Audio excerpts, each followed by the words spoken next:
정리해고에 맞서 77일간의 파업을 벌이던 쌍용자동차 노동자들이 진압을 해 들어오는 경찰의 헬기와 기중기를 파손했다. 그래서 국가의 10억 원대의 배상금, 지금은 이자까지 합쳐서 30억 원이 되죠. 이러한 1심, 2심 판결을 대법원이 13년 만에 파기환송했습니다. 경찰의 과잉진압, 불법적인 경찰 직무집행법에 위반되는 과잉진압에 저항한 것은 정당방위다. 이런 취지인데요. 전국 금속노조 쌍용자동차지부 이창근 사무국장님 연결해서 이 판결을 받아든 쌍용자동차 노동자들의 심정 그리고 지금 현황 어떤지 직접 들어보도록 하겠습니다. 국장님 안녕하세요. 네, 안녕하십니까. 네. 자, 어제 대법원 판결 국가 손해배상액 30억 원이라고 적힌 종이를 찢어서 날리면서 활짝 웃는 사진이 여러 군데 언론에 보도가 됐습니다. 어떠셨어요? 판결, 선고, 파기환송한다라는 주문 내용을 듣는 순간. 얼떨떨했습니다. 그렇게 대법원이 파기환송을 할 거라고는 기대는 많이 했었는데 실제로 판결을 내릴 당시에는 얼떨떨했고, 네. 그리고 저희가 사건 자체가 복잡하지는 않는데, 그렇죠. 지금 피고 자체도 많고 개인과 단체가 있기 때문에 그런 일일이 나열하시는 부분도 있었거든요. 네. 그러다 보니까 정신 차리는데 좀 시간이 좀 걸렸습니다. 정신 차리는데 시간이 예. 걸리셨어요. 그 쌍용자동차 우리 노동자분들 이 파업 이후에 지난 13년 사이에 돌아가신 가족과 노동자 당사자까지 30분 돌아가신 분들 얼굴이 떠올랐다라고 말씀하신 분도 계시더라고요. 네. 어떠셨어요? 이 30분 생각하면 너무 늦지 않았나요? 만시지탄이라고 말씀들 많이 하시고, 네. 또 사필 규정이라고도 말씀하시는데, 네. 저희들 당사자들이 느끼는 좀 다른 느낌인 것 같아요. 네. 지금 먼저 저희가 지키지 못했던 동료와 가족들 뿐만이 아니고, 지금 13년 동안 함께 연대하고 함께했던 분들, 그리고 사제분들, 또 기자분, 신부님 사제들, 예. 이런 분들 가운데 불의에 갑자기 사망하시거나 네. 뇌졸중이 뇌에 문제가 생겨서 지금 휴직을 내고 있는 기자분들이나 이런 안타까운 소식들을 저희가 접하고 있는데, 네. 저희들의 쌍용자동차 13년 기간 동안 벌어졌던 다양한 어떤 일들 자체가 굉장히 넓은 범위에서 존재하기 때문에 네. 저희들이 늘 인터뷰에서 저희 가족들, 동료들만 얘기하는 것 자체가 굉장히 송구스럽다, 이런 말씀을 먼저 드릴 수 있겠고요. 네.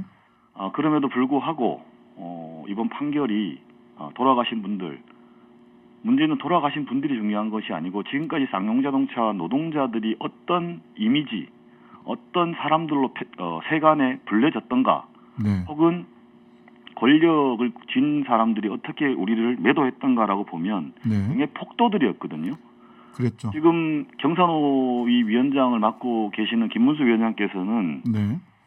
경찰특공대가 그렇게 진압했음에도 불구하고 저희들을 가지고 자살특공대라고 표현하기까지 네. 저희들 굉장히 매도했습니다. 네. 이런 부분에 대해서 대법원이 정당방위라고 하는 네 글자로 네. 이 모든 지난 13년의 저희들의 더 씌워진 이미지를 완전히 벗겨주셨다. 그 부분에 대해서 대단히 감사하다, 이런 말씀을 드립니다. 네. 자살특공대, 폭도, 그 다음에 경찰 헬기에다 대고 고무총, 네네. 쇠 총알을 쏴 올렸다. 그 다음에 기중기도 다 파괴시킨 폭도, 이렇게 기존에 봤던 거잖아요. 1심, 2심도 네. 다 그런 거에 기반을 해서 판결을 했던 거고. 네.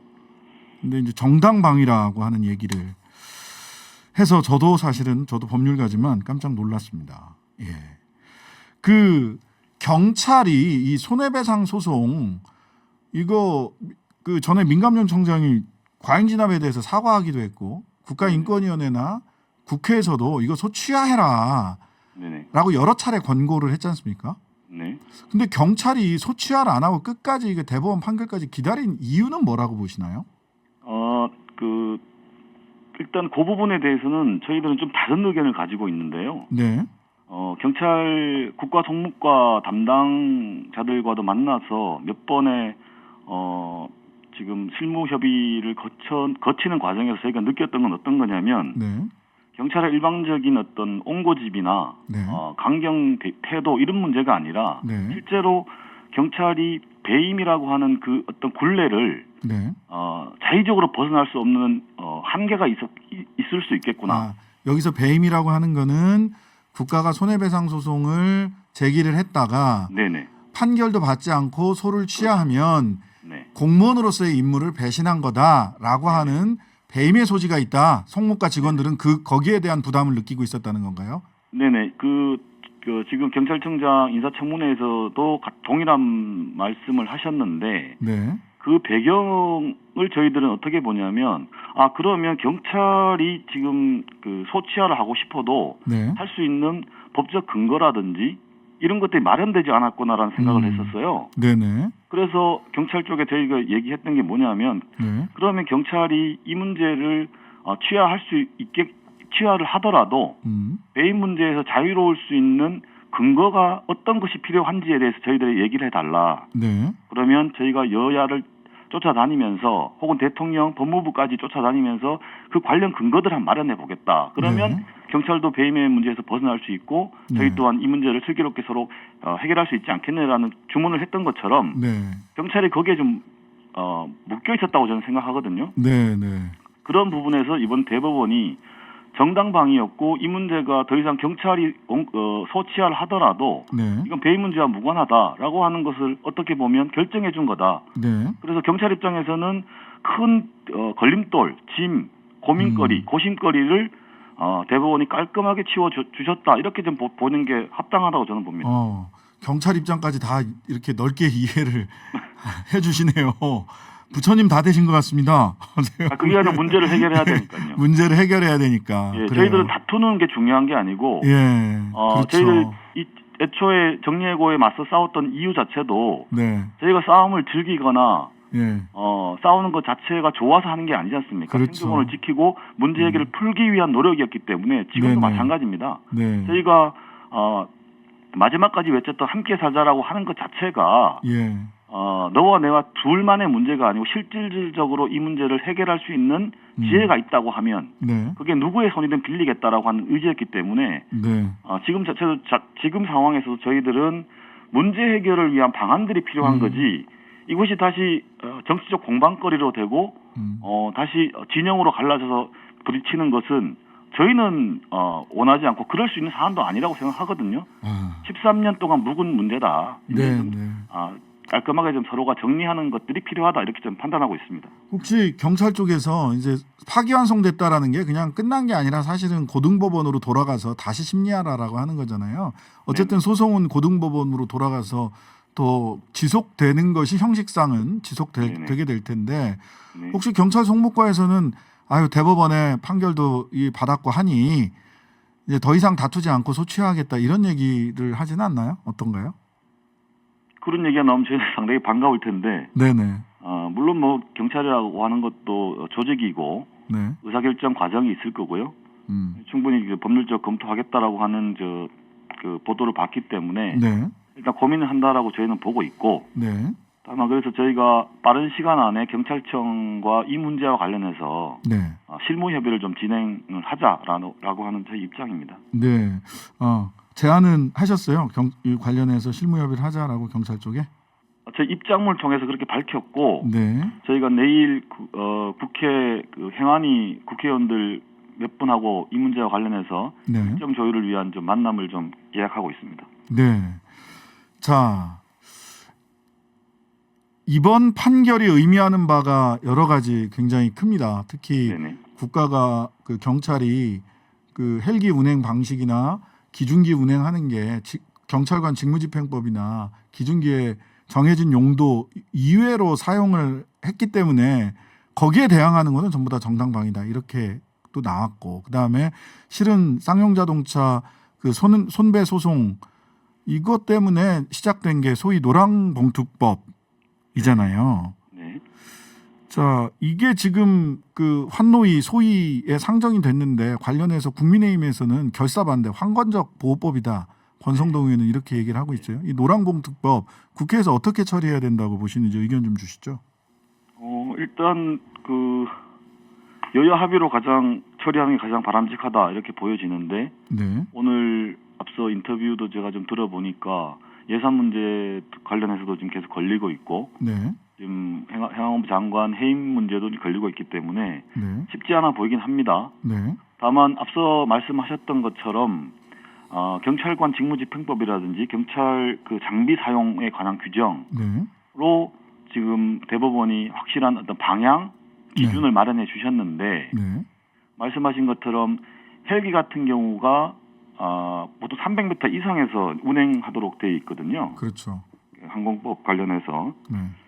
근데 지금 저희들은 30m까지 내려와서 하강풍이라든지 특히나 기중기로 기중기로 컨테이너 7톤 가량 되는 그 컨테이너를 올려서 말씀하신 것처럼 컨테이너 목적이라고 하는 것은 인원을 올렸다 내렸다 하는 정도로만 사용돼야 되는데 그렇죠. 1시간 넘게 지금 판결문 보면 1시간 넘도록 그 빈 컨테이너를 노조원들을 방해하는 행위로 7톤의 무게로 네. 거의 쓸었다는 거거든요. 빗자루로 사용했다는 거거든요. 그렇죠. 이런 정도는 안 된다라고 네. 하는 거고 마찬가지로 지금 쉽게 얘기해서 우리가 UFC 게임 같은 걸 하더라도 네.